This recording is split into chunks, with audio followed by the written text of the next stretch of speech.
Hi, welcome to Sudhamma's kitchen.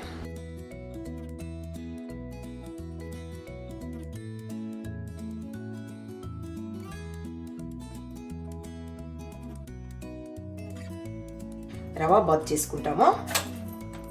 అది ఎలా చేసుకోవాలో చూపిస్తాను. ప్యాన్ స్టవ్ పెట్టించి ప్యాన్ పెట్టినాను. ప్యాన్లో 3 స్పూన్ల ఆయిల్ వేసుకుంటాను. రవా బాత్ కొంచెం ఆయిల్ ఎక్కువే పడుతుంది. ఆయిల్ ఎక్కువే పడుతుంది దండిగా ఆయిలే చేస్తూ ఉంటుంది దండిగా.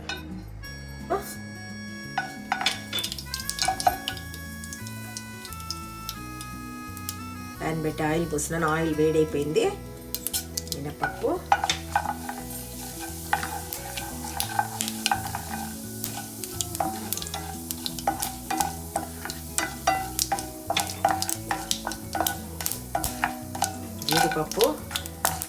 జీడిపప్పు లేకుండా ఏంటి వంట చేయడం లేదని అనుకోపోతారు.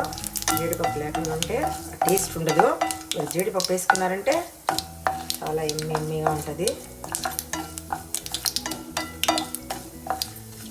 పచ్చిమిరపకాయ ముక్కలు, కరింపాకు, అల్లం ముక్కలు, మసాలా సామాను, బిర్యాకు కొంచెం లైట్గా పట్ట వేసినాను,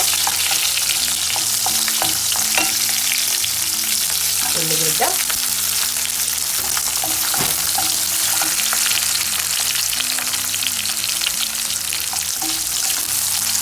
వెల్లుల్లి రెబ్బలు, టమోటో,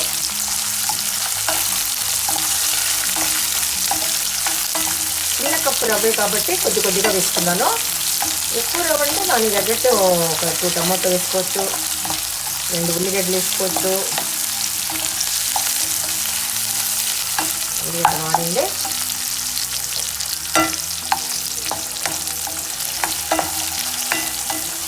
ఇప్పుడు నేను ఈ కప్పు రవ్వ తీసుకున్నాను కాబట్టి ఈ కప్పుతో 2.5 కప్పు నీళ్ళు పోస్తాను. ఆనియన్ బాగా, ఉల్లిగడ్డ బాగా మగ్గింది చూడండి.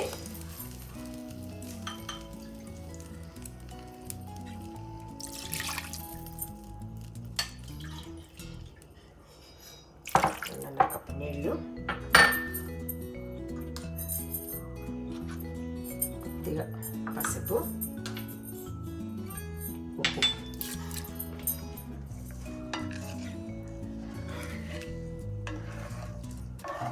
నీళ్ళు బాగా మసిలిందంటే రవ్వ వేసేస్తాము. మూత పెట్టేస్తాను.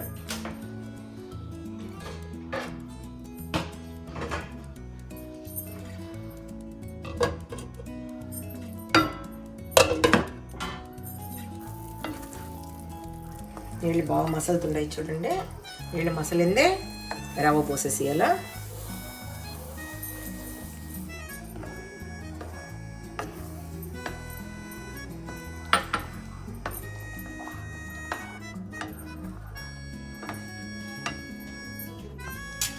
కొత్తమల్లి,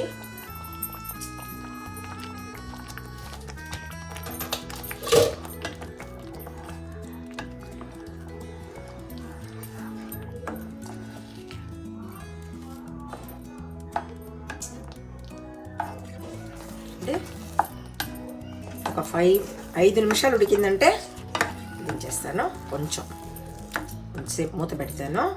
మూత పెట్టి ఒక 5 నిమిషాలు. ఇప్పుడు రెడీ అయిపోయింది. నిమ్మపండు జ్యూస్ 1 స్పూన్ యాడ్ చేసుకున్నారంటే రెడీ. చూడండి, మీరు మీ ఇంట్లో ట్రై చేయండి. ఎలా ఉందో ట్రై చేసి మీరు ఎలా ఉందో నా కామెంట్ బాక్స్లో పెట్టండి. తప్పకుండా లైక్ చేయండి, మీ ఫ్రెండ్స్కి షేర్ చేయండి. సబ్స్క్రైబ్ చేయకుండా ఉంటే ఫస్ట్ టైం అయితే సబ్స్క్రైబ్ చేయండి.